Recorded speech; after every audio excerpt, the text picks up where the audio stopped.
Okay, let's talk about chopsticks. They're a super simple tool, right? Billions of people use them every single day. And yet, for so many of us, they're just a source of fumbled food and dinner table frustration. Well, today, we're going to fix that. We're going to finally master them. And you've probably wondered this, right? Why are they so tricky? They're literally just two sticks. But here's the thing. There's an elegant mechanic at play, a fundamental secret that, once you get it, changes everything. So in this explainer, we're going to unlock that secret together. But first, to really understand the chopstick, we gotta go back in time. Because their origin story, it has way less to do with how people ate and a whole lot more to do with an ancient energy crisis. Seriously. So check this out. For centuries, chopsticks were basically just long kitchen tongs, for grabbing stuff out of big boiling pots. The huge shift happened around 400 AD.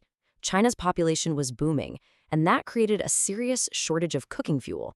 So, to save that precious fuel, cooks started chopping food into tiny, bite-sized pieces that would cook way faster. And all of a sudden, you didn't need knives at the table anymore, and these old cooking tongs turned out to be the perfect tool for the job. I mean, just think about that for a second. This iconic cultural tool wasn't invented because someone thought it was a cool new way to eat. Nope. It was a practical solution to a real-world resource crisis. Necessity really is the mother of invention, huh?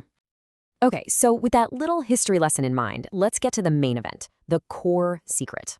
This is the one concept that's going to demystify the entire process for you, turning all that clumsy fumbling into, well, effortless precision. It's called the anchor and lever principle.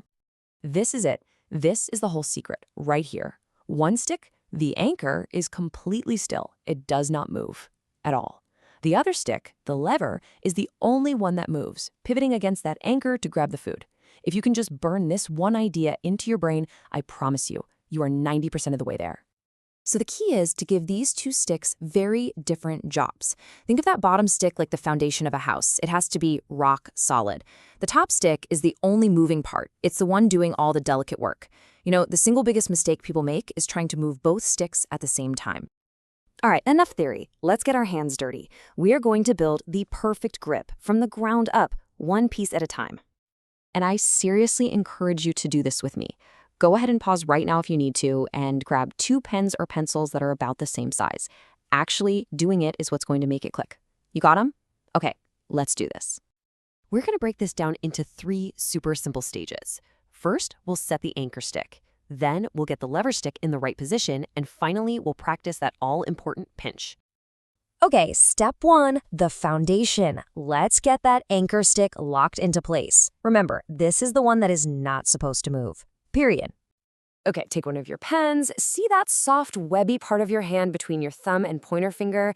Nestle the thick end of the pen right in there. Good. Now, let the other end rest on the side of your ring finger right by the nail. Gently press with the base of your thumb to hold it nice and firm. Now, try wiggling your other fingers. Does that pen move? It shouldn't. That, my friend, is a perfect anchor. Perfect. See, you've already got the hardest part down. Now that our anchor is set, let's introduce the action hero of this story, the lever stick. This is the one that gets to have all the fun. Now take your second pen. You're going to hold this one just like you hold a pencil. Use the pads of your thumb, index finger, and middle finger. The absolute key here is that your thumb just acts as a steady post. It doesn't move. The real action comes from your index and middle fingers curling and uncurling, just like this. Practice that, moving the tip up and down. See how it pivots? That's the magic. Now, as you're practicing that little motion, you might run into a couple of snags. That's totally normal. So let's troubleshoot some of the most common mistakes right now so you can avoid them from the get-go. This right here, this is the #1 mistake, the death grip. When we get nervous or frustrated, we tense up and squeeze the chopsticks like we're trying to crush them. But that's totally counterproductive. It freezes all those tiny muscles you need for the delicate movement. The real secret is a firm but totally relaxed hold. And hey, here are a few extra pro tips to speed up your learning curve. Before you start, always tap the tips on the table to make them even. When you go to pick up food, try to come in at an angle, not straight down from above. And if you can, definitely start with wooden or bamboo chopsticks. That texture gives you so much more grip than slippery plastic or metal. And that is the entire transformation. Once you really truly get that anchor and lever principle, Chopsticks stop feeling like this foreign object you're fighting with, and they start to feel like a precise, natural extension of your own hand. At the end of the day, mastering chopsticks isn't just about eating. It's about understanding a simple, elegant system of mechanics and training your body to execute it with finesse. It's really a lesson in precision and control. So the only question left is, now that you've unlocked this, what are you going to master next?